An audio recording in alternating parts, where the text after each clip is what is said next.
I have you loud and clear. Hello. Welcome.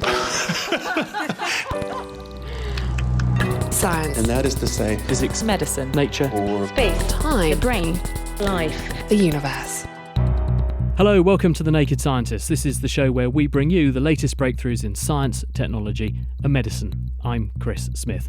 And this week, we do this about once a month, we're looking at the science behind the headlines. On the menu, as Donald Trump is treated for coronavirus infection, what have we learned about managing COVID since the pandemic started? Also, the Nobel Prizes are out, so who has won what?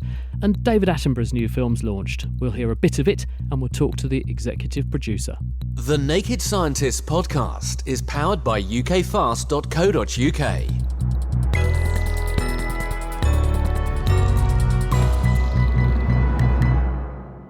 With me this week are one of the world's leading paleoanthropologists. He's at the University of the Witwatersrand in South Africa, and that's Lee Berger. We also have the British Medical Journal's executive editor, Theo Bloom. So hello to both of you. Great to have you with us. Hi, Chris. And between us, we'll be talking to a range of guests who are going to be joining us over the next hour. Lee, I think it's actually this year 13 years, almost to the day, since we first met in Johannesburg. 13, unlucky for some, but definitely not for you. I gather that you've discovered not one, not two, not three, but now 4 new species of ancient human ancestor. It's only 3 new species so far. So we'll work on that, though, with these new discoveries. I'm in the middle of a discovery right now. COVID kind of pushed us into a strange space. I had to figure out something to do when we could get back once our lockdown levels of COVID actually lowered here in South Africa. And I'd already dispersed my laboratories. And there was this site that we had discovered early on in the exploration activities back in 2013. And it was a difficult site. It was going to be a site that was hard to work. It was going to be a site that had every reason. It was dangerous that I didn't do it. And I decided to take a chance on it. Day one, we hit an extraordinary discovery that we're in the middle of right now. And so this is really the third big discovery that we've had. It's full of hominids, and we're very fortunate to be able to work under these conditions. So this is a cave site. Is this where Homo naledi, the smaller ancestors that were burying their dead, came from, or is this a different site? This site's 200 meters away from where we discovered Homo naledi. It's a different cave system. It was right in front of us. It's an entirely different kind of creature from Homo naledi. It's a big-toothed hominid. It's extraordinary. And how old is this? I have no idea. This whole discovery is 3.5 weeks old. Well, you heard about it here on The Naked Scientist first. Theo, over to you for a second. What has it been like running a medical journal during COVID? We've heard from Lee what it's like to try and do field work and actually make extraordinary discoveries and leaps forward. What's it been like at the BMJ? Busy is the one word that comes to mind. I mean, most medical journals have seen a 10 to 100-fold increase in submissions of papers with people very anxious to get out their latest findings about COVID. And we've had to sort of scale up to handle those. And of course, we've been trying to get results out very quickly if they're important, but the public needs to know as soon as possible. So we're working round the clock, and a lot of my colleagues working, at home with small children, and nevertheless trying to do more hours than they ever did before. It's a busy time. Has it been a mixed bag in terms of the quality of what you've received? Have you received some stuff that you think, my goodness, that's amazing? And have you also received some stuff that makes you go, my goodness, I can't believe someone actually sent that to a journal? Did their toddler write this? Yes. I mean, we pretty much always get a range of quality. I think what's happening now, though, is that everyone thinks every single finding about COVID is really, really important, and they want to get it out as fast as possible, maybe when it's not quite ready. Of course, the most recent high-profile person who has succumbed to the new coronavirus is Donald Trump, and his doctors, interestingly, have put him on a whole raft of different treatments, including an antibody therapy made by the American company Regeneron, also a number of other drugs and supplements.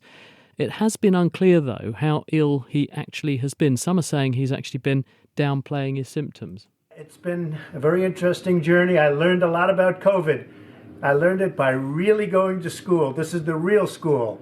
This isn't the let's read the book school. And I get it, and I understand it, and it's a very interesting thing, and I'm going to be letting you know about it. Charlotte Summers is an intensive care consultant. She's at Addenbrooke's Hospital in Cambridge. She also advises the UK government on managing the condition. Charlotte, what was your reaction to the cocktail of treatments that the President of the United States was or appears to have been given? I have to say I was quite surprised. They perhaps weren't the first drugs necessarily that I would have reached for had I been one of the doctors looking after him. I think most controversially is probably the Regeneron therapy that he had, which is a cocktail of two antibodies that are designed to neutralise the virus. And actually, the company that makes those had only released the first data on this a few days before they were given to the president. And it was only based on 275 patients.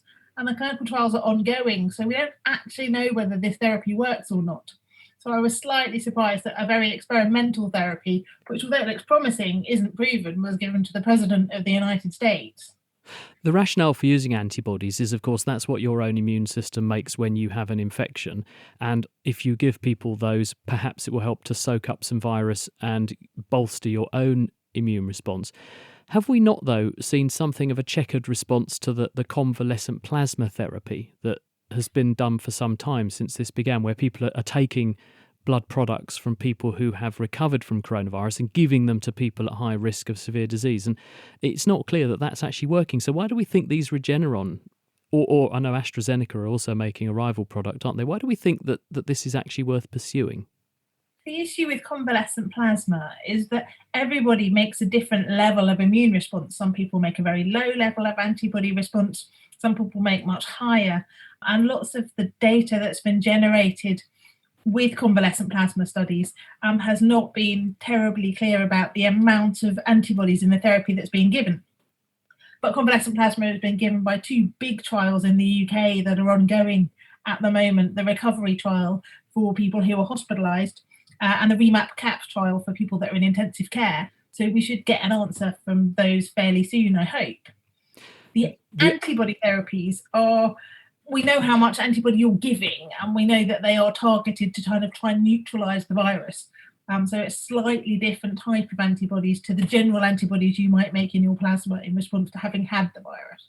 So there's a slightly higher prospect that they may be advantageous. The other thing that he got was dexamethasone. Tell us a bit about that. Dexamethasone is a steroid treatment that's quite widely used across a range of healthcare settings.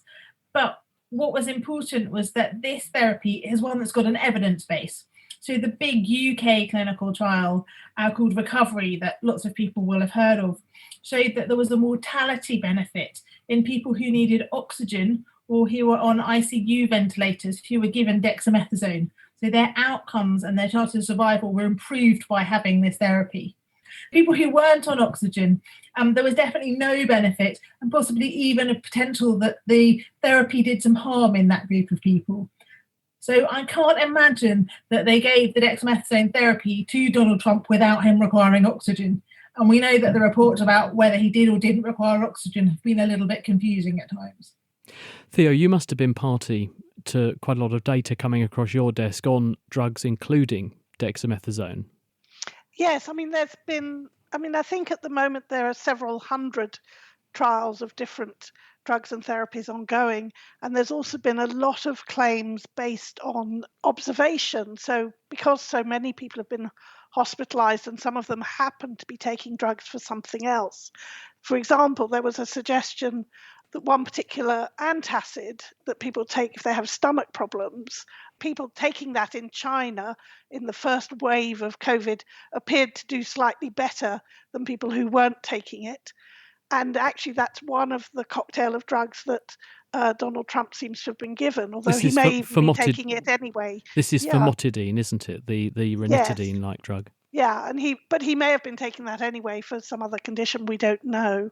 And so they seem to have sort of thrown a bunch of things at Donald Trump, some of which, as Charlotte said, you would expect to treat severe illness with, and some, like the antibodies, you would treat early in the illness. And it just adds to this confusing picture of how long he's been ill, how seriously ill he was. And Charlotte, if you had been the physician to Donald Trump and you had to treat him or manage him, how would you have approached it? And also, what have we learned about how when someone comes in and they're acutely unwell with COVID, the actual disease caused by this virus, how we manage them now compared to how we would have been managing people back in March? It's slightly tricky to say exactly how I would have managed him and get it right because I don't have all of the medical information available to me. I've just got what's in the press. But I would definitely have started with the therapies for which we've got evidence. So if he needed oxygen, I would definitely have given him the dexamethasone. And if he was early on and had signs of pneumonia, so inflammation in his lungs on a chest x-ray, I would have given him remdesivir, the antiviral therapy that he did get, but a little bit later and after getting the Regeneron. And given that convalescent plasma actually has got an emergency use license in the United States, I would potentially have gone with that rather than the experimental Regeneron therapy, although I would have tried to encourage him to be randomized into a clinical trial so that actually we could have learned something about the use of these therapies rather than just giving it on compassionate grounds. What about issues with giving people supplementary oxygen early, and also this question about anticoagulation, because we've learned, have we not, that quite a lot of people who get this infection have problems with their blood clotting going off? I'd have given him oxygen if he needed oxygen, and actually there's advice across the world about the levels at which we should start giving people oxygen therapy that vary from between about 90 to 94%, depending on how well you're monitored. So if his oxygen levels had dropped to those kind of levels, I would absolutely have given him the oxygen because that's important. Anticoagulation is more tricky, and there's actually not strong consensus across the community of haematologists and other healthcare researchers about what the best approach is here. We know that patients with sepsis from any cause actually have an increased risk of getting blood clots. And coronavirus infection, or COVID-19, has had a really big number of people with a sepsis-type illness recently. So we've been seeing a lot of people with blood clots. But it's still not definite that the proportion of people with COVID getting blood clots is substantially greater than the people who have sepsis from other causes. But I think it probably is, but we don't have data to back that up. In terms of what we do about that, there isn't an evidence base to answer that question at the moment. There's an arm of a trial called REMAP-CAP that's looking at hospitalised ward patients in the UK to try and come up with an answer for that. And there are other trials in discussion across the world, but it's something that we don't have good evidence for. Should we give them things like aspirin? Should we thin the blood therapeutically? Should we just give them protection against developing clots? What's the best way to go is still a subject of great debate.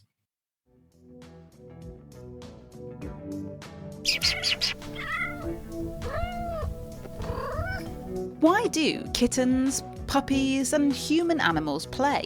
From pets rough and tumbling with each other to team sports. Join me, Katie Haylor, as I find out why larking about is so important for health. Check out Naked Neuroscience on the Naked Scientist website or wherever you get your podcasts.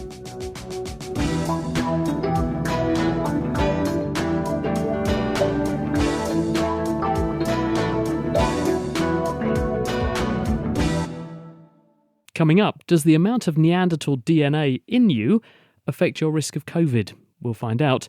And a new book about the extraordinary odds of us actually being here today.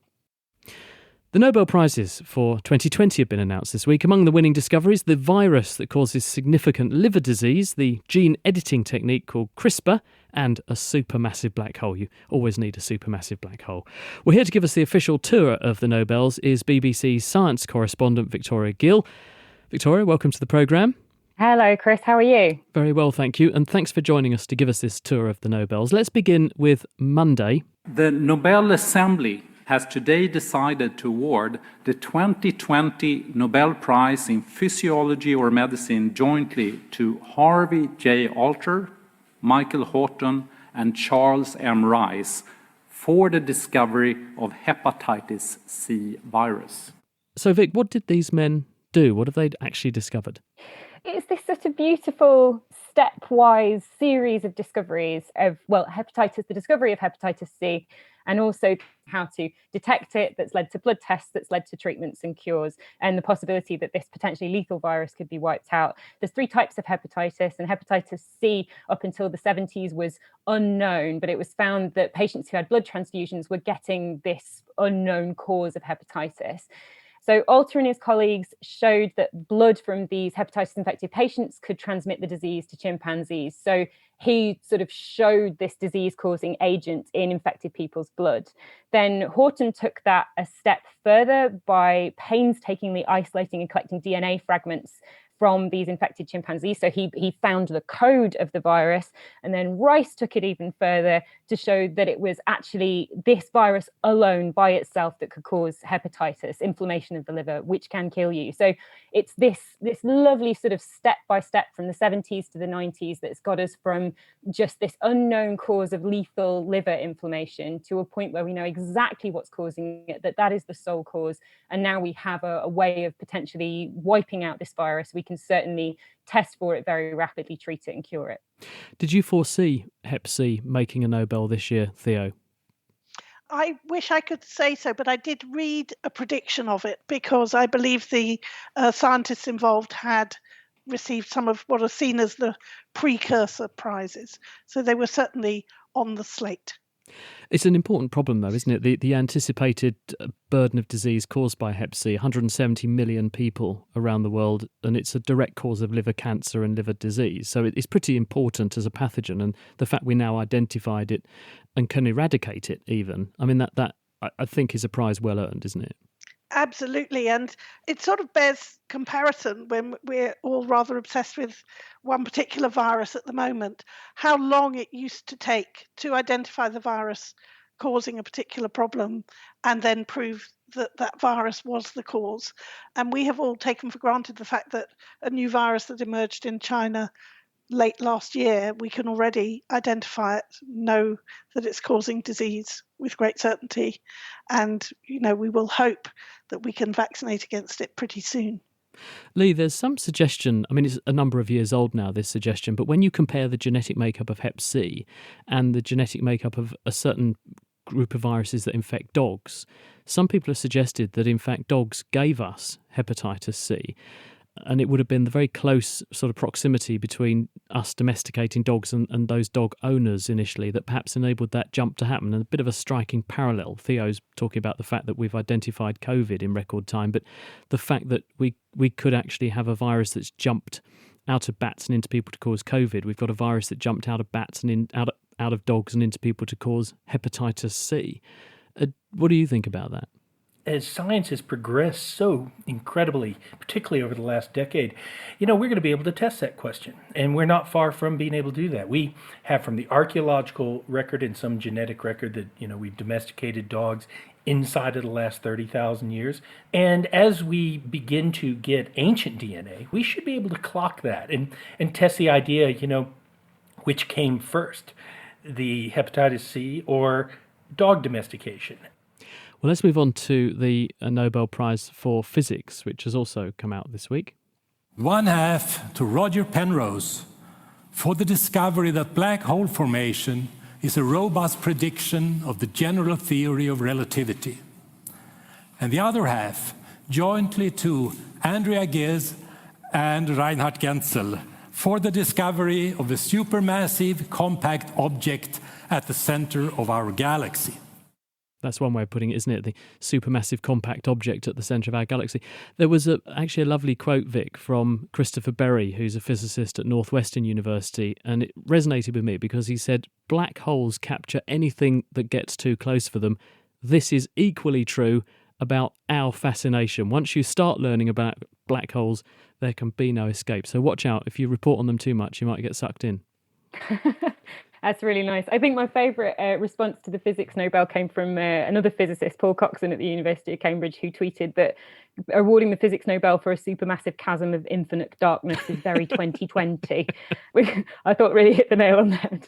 But this was a fascinating one. It's a wonderful British scientist, 89 years old, Roger Penrose, who gets half this prize, and then the other half is shared between Reinhard Genzel and Andrea Ghez, who is only the fourth woman to win a physics Nobel. So it sort of encapsulates a lot of the, intrinsic sort of problematic issues with the Nobels and this ongoing issue with the perpetuation of the problematic academic hierarchical system that the Nobels is kind of famous for. But it's also just this real celebration of absolutely fundamental science. What Roger Penrose did is sort of, to me, him sort of applying general relativity to come up with entirely new calculations. The fact that a black hole can be a real thing, can actually form in the universe, is kind of another level of thinking for me. Well, let's move straight on to chemistry, because that was the third and final prize that was announced this week. Emmanuelle Charpentier and Jennifer Doudna for the development of a method for genome editing. This is, of course, the technique otherwise known as CRISPR. Did you see that one coming, Theo? I think this one looked very likely at some point, because the CRISPR-Cas9 technique has so revolutionized the way that researchers can edit DNA, including the fact that we believe that someone actually used it illegally and unethically to edit the DNA in unborn children. But it's clearly something that has changed the whole way that molecular biology is done. And in contrast to that hepatitis C work from the 1970s to the 1990s, and which, by the way, went to 3 men, this prize has gone to 2 women for work done in the past decade. And that's exciting on both counts, I think. By studying basic biology, they've come up with what is a tool that has changed basic science already and is likely to change medicine as well. Vic, how does CRISPR actually work? What does it involve? What will it enable us to do? It's actually the ancient immune system of a bacteria, which essentially has this component called tracer RNA, which cleaves, it snips out a bit of DNA from whatever is attacking it. So it basically kills what is attacking it. Its immune system has this pair of genetic scissors. And what these 2 amazing scientists have done, and they collaborated together to kind of bring together their genetic knowledge and their molecular biology. This is the real kind of chemistry of life stuff. They got together to figure out how to simplify that bacterial immune system, this cleavage, into a pair of much simpler molecular genetic scissors that can be used anywhere. Essentially, you can, just as if you were editing a piece of tape and you can snip out a bit and then stick it back together, you can do that with a genetic code. So you can just imagine, actually the Swedish Academy themselves said that it's only imagination that holds back the limitations of what we could do with this technology. I think another important postscript to that is that our morals and ethics is also going to play a big role in terms of what humans will do with this technology, because the possibilities molecularly are boundless. Victoria, thank you very much. That's Victoria Gill. She is the BBC's science correspondent. Thanks to the pandemic, we're entering a world that's more online, and thanks to what many are calling the fourth industrial revolution, it's a world that's much more automated and data-driven. Jim Gazzard's director of the Institute for Continuing Education at the University of Cambridge, and has been very much at the forefront and the front line of having to respond educationally to the challenges thrown our way by COVID. He's with us now. Hello, Jim. Hi, Chris. Jim, we've seen in the news stories of universities which have got huge outbreaks of COVID among their students now. We hope that Cambridge University isn't going to join their ranks. But just before we get into the educational side of things, do you think it was the right decision to get young people back into university? Would they not have been better off at home doing online lessons? I think it's a very finely balanced decision. You mentioned young people, and I think that's key. These are people who are needing to get on with their life, needing to get on with their education, and they're at relatively low risk. So returning to halls of residence, returning to small group teaching, I think is probably on balance the most sensible decision. But I'm interested in adult education. Of course, it's a little bit different perhaps for people who are in their 40s or 50s or 60s, or students with health conditions. So we decided to deliver all of our continuing education, certainly for undergraduate courses, fully online this year. How has, though, the kind of response to learning worked out? Because some people have been saying to me that they go home at the end of the day and they're a bit zoomed out, square-eyed from staring at screens all day. Exactly that, if they've been on Teams all day or Zoom, then it is quite difficult. So we're trying to break up the learning into smaller chunks and to engage in different ways. What we are hearing from students is, particularly because of the global recession that goes along with the pandemic, is that there's a real necessity about learning, whether that's about an enforced career change, whether it's actually a concern about whether skills and knowledge are contemporary. So we've seen a real growth in enrollments. I mean, we're over 50% up year on year. And I think this is being mirrored globally. I think sometimes it's for positive reasons, because people have used lockdown to really think about what they want to do with their futures. But as mentioned, it's also for some of these more challenging reasons. Lee, what's been the experience at WITS in Joburg? The teaching's been very good, but we have in the developing world a different challenge that our students can't afford the bandwidth in the way that the developed world can. Wi-Fi, internet is not as freely available. So all of our teaching tends to be recorded in advance, and we limit the interaction. And I think that's a really sad thing, because like many of you, I miss that one-on-one interaction. It's the things that happen during the course of a lecture as you follow the students and they challenge you that is the point of higher education.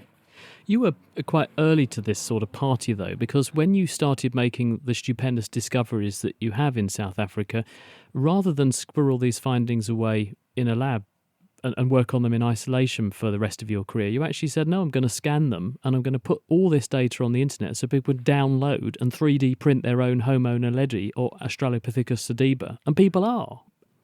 That was just trying to move some of the fighting in this field of paleoanthropology by showing the evidence, making the evidence available. We were also there very early in going live with the science, experimenting with how do you go live? How do you communicate science in an authentic way that also doesn't lose the trust in science, because we make mistakes along the way. Here is the UK's Chancellor, Rishi Sunak. Let's hear what he had to say earlier this week. Our economy is now likely to undergo a more permanent adjustment. We need to create new opportunities and allow the economy to move forward. And that means supporting people to be in viable jobs which provide genuine security. I suppose, Jim, that those sorts of statements are both an opportunity and also a curse for someone in your position, because some things that you may have been anticipating training people for may not actually exist as viable jobs, in Rishi Sunak's words, but there may now be new opportunities, new things potentially that people want training in, which someone delivering online and an adult education, it's an opportunity there. Yeah, I think you're right, Chris. There are opportunities and threats. If we want to be serious about science and technology, not only do we need to continue training PhD level scientists, but we need to think about technician level science support. So I think there's going to be some very exciting opportunities in those areas, in life science, in physical science, and looking at data analytics, looking at coding. But yes, I think there's going to be creative destruction that's being accelerated around COVID. And we're seeing so-called white collar jobs that would be exciting professional opportunities even only 10 or 15 years ago. Technology is overtaking with algorithms and machine learning.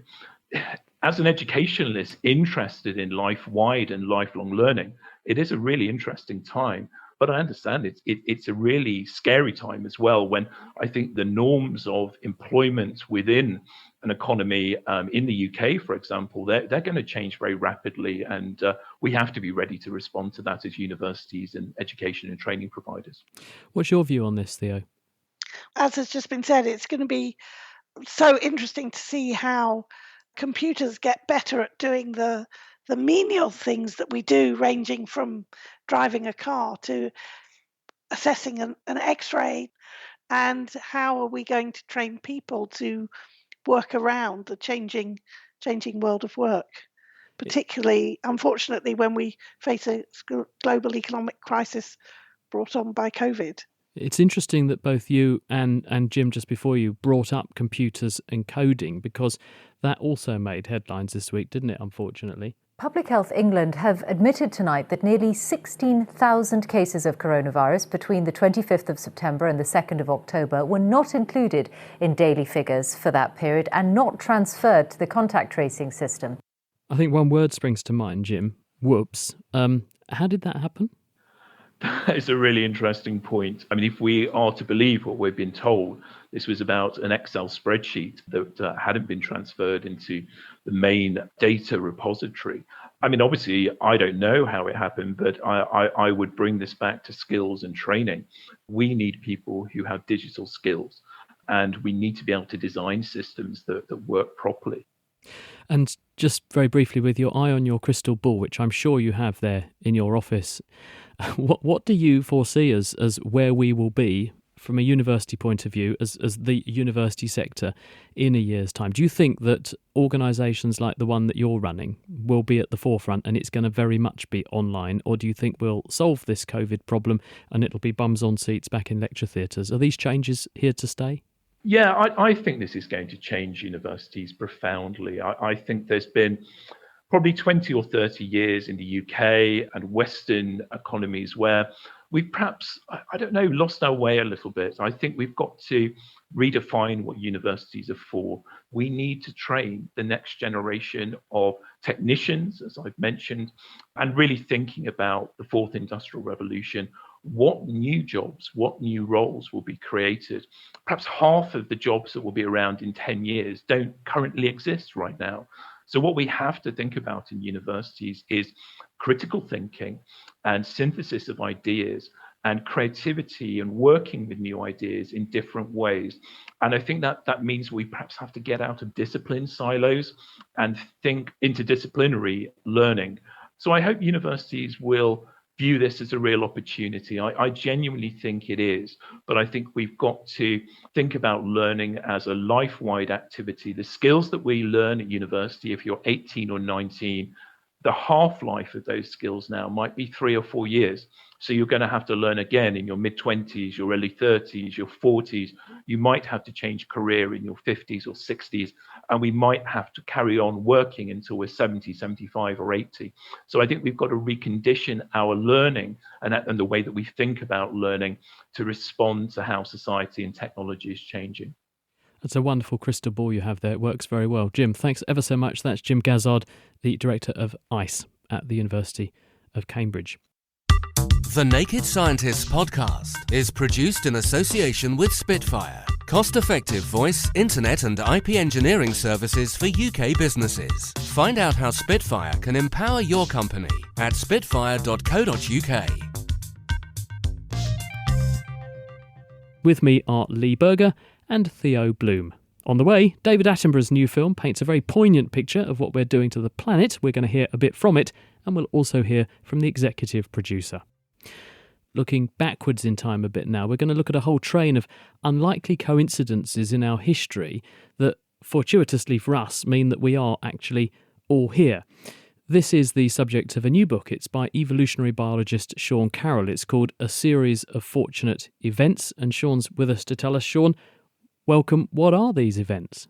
Well, it's a series of cosmological, geological, and biological accidents that really explain both collectively how we all got here and individually. Some of these events are as great as the asteroid impact 66 million years ago, without which probably mammals would still be an obscure group of animals on the planet, and we certainly wouldn't be having this conversation, right down to the sorting of chromosomes, if I may say, in our parents' gonads, and the unique genetic combinations that come from that.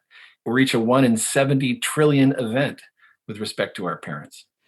Okay, well, let's sort of wind the clock back then. We are here today, and we also have with us Lee Berger, paleoanthropologist, who can also help us out with some of the human evolution. But we've been here for really what's the blink of an eye.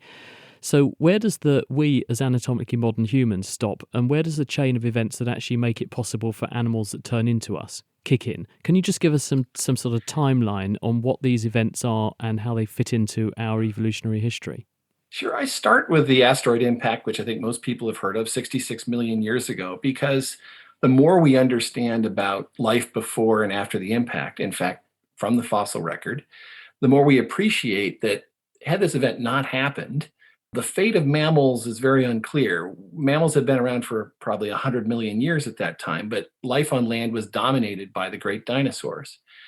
After the dinosaurs were wiped out because of the ecological catastrophe that asteroid triggered, mammals that were small really took off. And in fact, only last year, there was a treasure trove of fossils unearthed in Colorado and here in North America to really show how rapidly mammals took off sort of once dinosaurs were out of the picture. And eventually, those mammals branch into the modern forms we know in all the different groups, including primates. So we understand without that cosmological event, 6-mile wide space rock that was probably circling the solar system for 4 billion years. Without that accident, we're not having this conversation. And the margins of that accident are fascinating. It's one thing to sort of say we're all here by accident. It's kind of glib. But when you get to the specificity of these events, I think that's where some of the power comes from. And that asteroid, had it, for example, entered the Earth's atmosphere maybe 30 minutes sooner and landed in the Atlantic, or 30 minutes later and landed in the Pacific, probably wouldn't trigger a mass extinction. It's where it hit matters. And so you're looking at a 1 in 500 million year event in terms of an asteroid of that size. And it just happened to hit a piece of the Earth that could trigger really a reset of all of life on Earth. What about things that have come since then? Because we know that the Earth's climate has been a very changeable thing over tens of thousands to millions of years. It's changed a lot, hasn't it? We've had ice ages, we've had warm periods, we've had the Earth having the poles completely melted at certain points in our evolutionary and geological history. So how does that overlay on this? Great point. I want to tee this up to Lee as well. The last 2 million years, we've been in one of the most volatile cycles of the last 300 million. The ice ages, which the onset of which was a couple million years ago, this is an incredibly volatile cycle where you not only have ice sheets advancing and retreating, but really in places like East Africa, it's not so much about temperature as it is about wet, dry. And from the paleontological record, we understand that our ancestors lived through, speaking a little bit longer term, so over the centuries or millennia, incredibly dynamic climatic cycles. And it's a widespread view that our large brains were really the result of selection for our ability to craft our own habitats. And so that the ice ages had a lot to do with the pace and direction of human evolution. Lee? Well, it's so funny because we keep running into our understanding from ancient DNA and how we're having to recraft everything we know. And I think it's very exciting to think of these chance events. And they also include now the idea that, what was a simple story of human evolution 10 years ago, we had a very pat idea of how we actually evolved in almost a ladder-like phenomena. Maybe it was a tree, but it wasn't a bushy tree. Now, tree isn't even a good model. We're looking at hybridization. We're seeing that at any one moment in the past that we have all of these different species, and very really different species, like Homo naledi, Neanderthals, the hobbits, and large-brained Homo sapiens, all existing at the same time. And it may be just chance encounters that are occurring at any moment between two of these that allows a hybridization event. 10 years ago, we thought Homo sapiens was just this purebred racehorse out of Africa, and we were destined to dominate this world because of our large brains. Now we know we're this mongrel full of all kinds of other DNA and messed up, and likely almost all of that was chance, through chance meeting of species, some of it driven by climate, some of it driven by catastrophe, and some of it just in our genes. Well, since you've brought it up, this is a very good opportunity to sort of highlight another story that emerged this week. Scientists say people who inherited genes from Neanderthal ancestors may be more susceptible to a severe case of COVID-19. That was the news out in the last week or so. A paper in Nature showed that people who have severe coronavirus infection have genes from Neanderthals. So let's unpack this a little bit then. First of all, Lee, you can tell us, Neanderthals, how do they differ from anatomically modern humans like you, me and Sean, and Theo? So So Neanderthals are both a lot like us and a lot different from us, and they're more robustly built, they're shorter, they're stockier, and they were considered an absolutely separate species. In fact, scientists used to get in bone fights over whether or not we wouldn't run away from each other and they'd ever even met. And then ancient DNA came along, and that plays into this story because we mapped out the Neanderthal genome, and suddenly we found out that most humans, including many Africans, have some levels of Neanderthal DNA, something between 1% and 5% within us. And that's where this story comes in.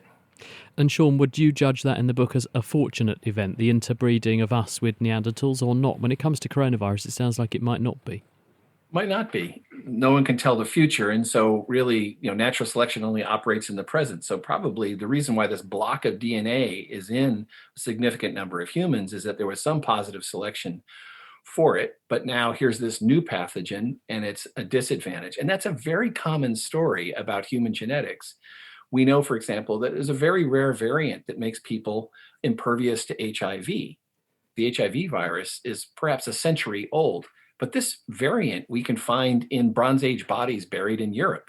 So these genetic variants have been around for a long time, and perhaps they were favored by certain other pathogens. They may have conveyed resistance to other pathogens, but now they're either advantageous or disadvantageous to new ones that come along now.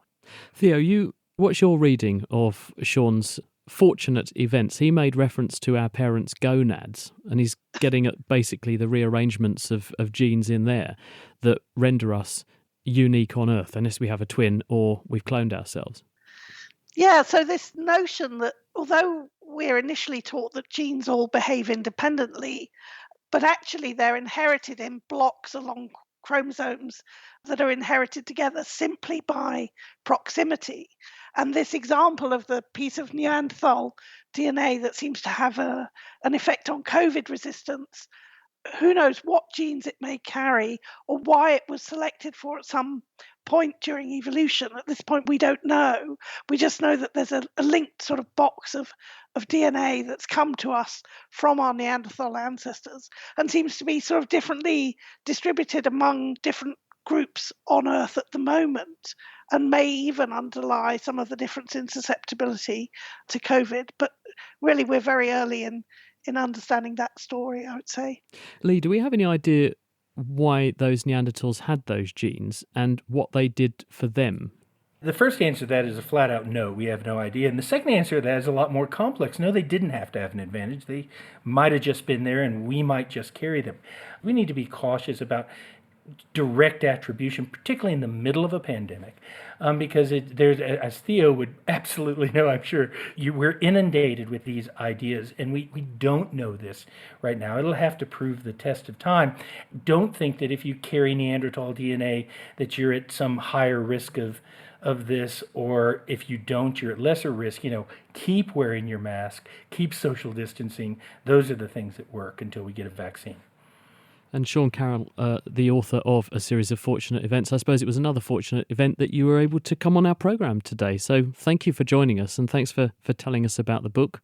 What do you think the next most fortunate event's going to be? A vaccine? Yeah, well, that's not fortune. That's just science.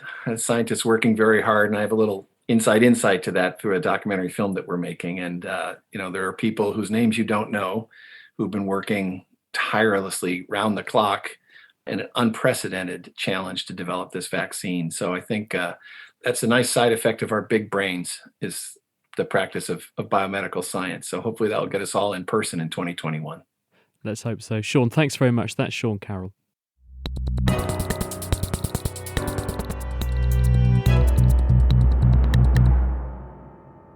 David Attenborough has a new documentary out. It's called A Life on Our Planet. The natural world is fading. The evidence is all around. It's happened in my lifetime. I've seen it with my own eyes. This film is my witness statement and my vision for the future. The story of how we came to make this our greatest mistake, and how, if we act now, we can yet put it right. Well, with us is the film's executive producer, WWF, that's World Wildlife Fund conservationist Colin Butfield. Colin, welcome to the programme. Can you set the scene for us? Obviously, we've heard David Attenborough saying this is his witness statement in the clip we just heard there, but what actually does the film cover? What's the point it's seeking to make? Well, when making the film, we realised sort of very, very early on that David has had this extraordinary life. He's because of the time he was born and the job he had, we figured that he's probably seen more of the natural world than any other human being who has ever lived or will ever live, because before him, obviously, there's no air travel, and now so much of the natural world has been lost. The unique life he's had means he's seen something that nobody else has seen. And in the process of doing so, of course, he's witnessed this enormous scale of change on our planet, probably a bigger change to the natural world than any other time in the last 10,000 years. So he has a unique witness, a unique perspective as a result of that. And that was a very appealing storytelling lens, because I think when we talk about these massive global changes, it's quite hard for people to understand, to grasp. It feels huge. Putting it in the context of one human's lifetime makes that somehow easier to understand. What will a viewer actually see? How have you done this? Because obviously, Sir David's now in his 10th decade. He can't travel in the way that he once did. So how have you managed to capture the spirit of an Attenborough doco and do it in a way that brings people the action and has very much his fingerprint on it? Well, it's interesting, even though you're quite right, David's 94, he's sort of 92, 93 when we were making this, he still did travel out to Kenya, to the Mara, to Masai Mara, somewhere he'd been to many times in the past to sort of show what's changed, and also out to Chernobyl, which obviously is a very different landscape and environment for him. But we start and end the film in Chernobyl and showing the change that's happened there from obviously the human civilization effectively being evacuated and left to destroy, to nature reclaiming the territory. And we intersperse those sort of location shots with some archive going back to his famous sequences in his career, and also footage from today that shows some of those changes. So examples being, he's one of the first people to film and present from coral reefs. And then we've shown the modern footage of the same coral reefs bleaching. We've got footage of him in Borneo 40 years ago, finding orangutans, and then footage of Borneo today and showing what's changed there. So you get that sort of juxtaposition of what he saw then and what he saw now. But also, of course, being David Attenborough, he's got obviously his great expertise is the natural world. So when describing even changes that are very human-centric, he often uses examples of nature to illustrate that. One example would be that when talking about the impact of meat consumption on the natural world, he chose to explain it from the Serengeti and explain in the context of the ratio of predator to prey animals and how much space prey animals need. There's 100 prey animals on the Serengeti for every predator, and therefore the space that's needed effectively to produce meat protein, using that to illustrate the changes that are happening in the human world. So we're able to have the gorgeous wildlife sequences and place lots of them in a very human context. There is this phenomenon dubbed the Attenborough effect. When David Attenborough highlights something, it usually galvanises attention and hopefully also translates into action. The best example being plastics, for example. Are there any things that you have purposefully picked for this one, which you're thinking we want to provoke people, we want to highlight very important issues and make people change? Because it was obvious with the plastic doco that if you show that cause and effect, you immediately show people what they need to do to try to help. Have you done anything similar with this one?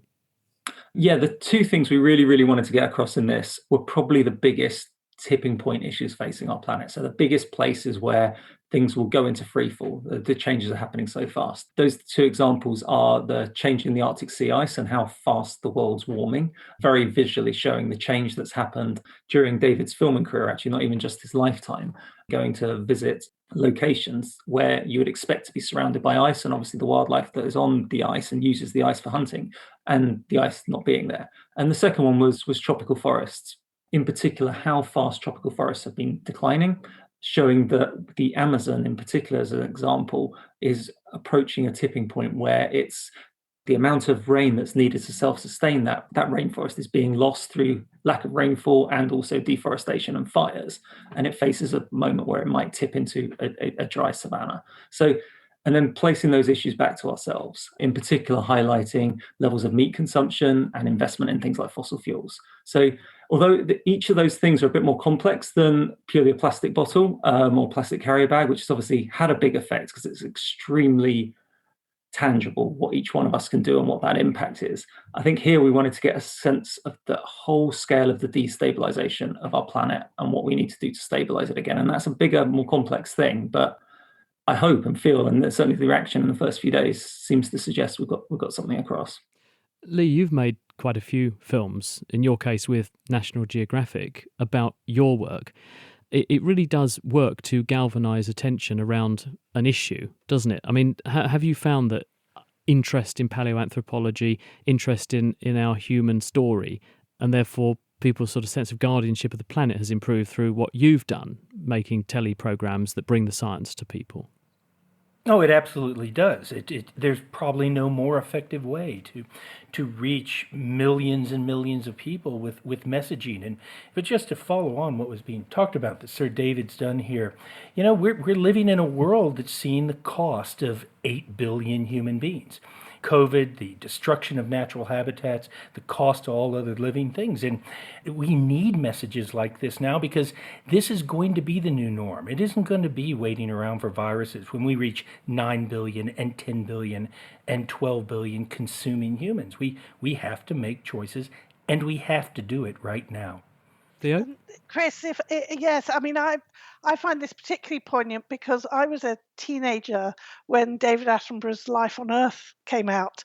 And it was the thing when I was asked at university interviews, what made you want to study science? That was my answer. I think he changes a lot of people's lives and is really determined now, even in his 10th decade, to keep changing our attitude to the natural world. It's really very inspiring. And Colin, are you able to sort of capitalise on the programme in other ways, beyond just sort of making a programme and educating people? Are there other ways in which you can then take the momentum that's created and then build on that to get more change or to get more activity off the back of it?